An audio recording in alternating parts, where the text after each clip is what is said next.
And it's the case with almost every interaction that you have. And that to me is a structure that has continued throughout, from a time when women didn't have the same legal rights as men to now when they mostly do, but culture still lags behind it. I don't think you and I are necessarily talking at such cross purposes. It's just that your conception of patriarchy, as I see it in the book, is that quite a lot of men are quite nice and they do nice things for women. And no, that's not my conception of patriarchy. I don't require men or advise them to be nice, ever. Well, you do talk about the guy who's the tampon king, the sanitary towel king of India, right? I wouldn't call that nice. Okay, I would call that brave. Okay. Did you read about his life when he was trying to develop that? Yeah. God, it was absolutely miserable, and he did it anyways. And he freed all sorts of women as a consequence. I think It's not nice. That's courageous. That's noble. That's visionary. It's not nice. I think it is also nice. I think it is also something that is, it is honouring your social obligations. I'm not so sure that that's a social obligation, because many other people would have done it had it been a social obligation. He said what he was concerned about.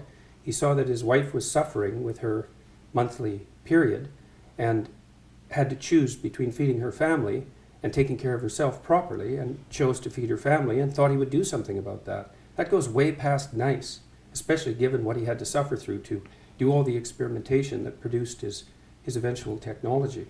So, this whole patriarchy thing, I think you have no idea how pernicious and dangerous it is. Well, no, I don't. I really don't. Go on. Throughout history have fundamentally cooperated. Starvation, early death, disease, the difficulty of raising children, with all the death that was associated with that.